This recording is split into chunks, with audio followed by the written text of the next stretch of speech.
പാദങ്ങൾക്കു വിളക്കും വഴികളിൽ പ്രകാശവുമായ യേശുമിശിഹായുടെ നാമത്തിൽ ഏവർക്കും ശംഷാബാദ് രൂപത സന്തോ മിഷൻ സെമിനാരിൽ നിന്നും സ്നേഹവന്ദനം.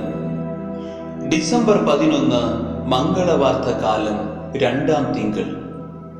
ഇന്നത്തെ വായനകൾ വിശുദ്ധ യോഹന്നാന്റെ സുവിശേഷം 14-ാം അധ്യായം 11 മുതൽ 14 വരെയും, എഫേസോസിലെ സഭയ്ക്ക് എഴുതിയ ലേഖനം 4-ാം അധ്യായം 13 മുതൽ 16 വരെയും. നാം ഇനിമേൽ തെറ്റിന്റെ വഞ്ചനയിൽ പെടുത്താൻ മനുഷ്യർ കൗശലപൂർവ്വം നൽകുന്ന വക്രതയാർന്ന ഉപദേശങ്ങളുടെ കാറ്റിൽ ആടിയുലയുകയും തൂത്തെറിയപ്പെടുകയും ചെയ്യുന്ന ശിശുക്കളാകരുത്. പ്രവാചകരിലൂടെയും ദൈവപുരുഷന്മാരിലൂടെയും വാഗ്ദാനം ചെയ്യപ്പെട്ട മിശിഹ രക്ഷകൻ ഇനിയും വെളിപ്പെടുത്തപ്പെട്ടില്ലെന്ന് കരുതുന്ന യഹൂദ ചിന്താഗതികളോട് ചേർന്ന് എംപറർ ഇമ്മാനുവേൽ ഇനിയും പിറക്കാനിരിക്കുന്നു, അല്ല പിറന്നു കഴിഞ്ഞു എന്നൊക്കെ പറഞ്ഞ് ക്രിസ്തുവിന്റെ മനുഷ്യാവതാര രഹസ്യത്തെയും പെസഹ രഹസ്യത്തെയും ഒക്കെ സ്വാർത്ഥ താല്പര്യങ്ങളുടെ പേരിൽ തള്ളിപ്പറഞ്ഞുള്ള വ്യാജ പ്രബോധനങ്ങൾ നൽകിയും വീണ്ടും സ്നാനം സ്വീകരിച്ചാൽ എന്നേക്കുമായി രക്ഷപ്പെട്ടു എന്നൊക്കെ വിളമ്പി മുന്നോട്ടു പോകുന്നവരുടെ മധ്യത്തിൽ ക്രിസ്തുവിന്റെ മനുഷ്യാവതാര രഹസ്യത്തിന്റെ ഓർമ്മയാചരണമായ ക്രിസ്മസിനും അതിന്റെ ആഘോഷത്തിനും ഏറെ പ്രസക്തിയുണ്ട് എന്ന് കരുതുന്നു.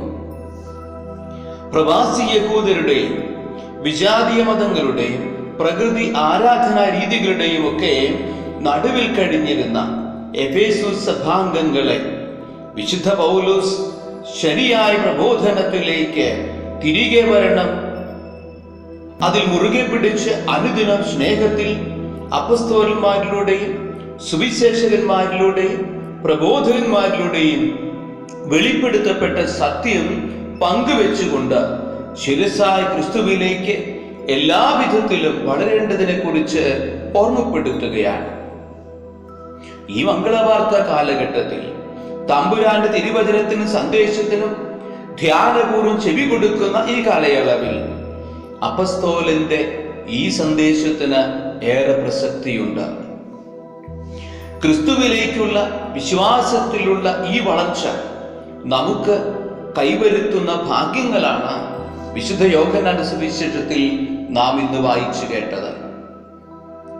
അവന്റെ നാമത്തിൽ ചോദിക്കുന്നത് എന്തും അവിടെ നമുക്ക് നൽകുമെന്ന്, അവന്റെ നാമത്തിൽ അവൻ ചെയ്ത പ്രവൃത്തികളെക്കാൾ വലിയ കാര്യങ്ങൾ ചെയ്യാൻ നമുക്ക് സാധിക്കുമെന്ന്, ചുരുക്കത്തിൽ നാം മറ്റൊരു ക്രിസ്തുവായി രൂപാന്തരപ്പെടുമെന്ന്. ക്രിസ്തുമസിന്റെ ലക്ഷ്യം അത് തന്നെയല്ലേ? എൻ്റെ ഹൃദയത്തിലും എൻ്റെ ജീവിതത്തിലും ഉണ്ണിമിശിഹ പിറവിയെടുക്കുന്നത്. പ്രിയമുള്ളവരെ, അബദ്ധ പഠനങ്ങളിൽ നിന്നും വ്യാജ പ്രബോധനങ്ങളിൽ നിന്നും അകന്ന് തിരുവചനത്തിലും വിശുദ്ധ പാരമ്പര്യങ്ങളിലും അടിയുറച്ച് മിശിഹായിലും അവനെ അയച്ച പിതാവിലും വിശ്വസിച്ച് അനുദിനം വേരുറപ്പിക്കപ്പെടുകയും പടുത്തുയർത്തപ്പെടുകയും ചെയ്യുന്ന ക്രൈസ്തവ വിശ്വാസ ജീവിതത്തിന് അടിത്തറ പാകാനുള്ള ഉറച്ച ബോധ്യങ്ങൾക്കായി തമ്പുരാന്റെ ഈ വിശുദ്ധ ബലിയിൽ പങ്കാളികളാകുന്ന നമുക്ക് പ്രാർത്ഥിക്കാം. ദൈവം നമ്മെ ഓരോരുത്തരെയും സമൃദ്ധമായി അനുഗ്രഹിക്കട്ടെ. ആമേൻ.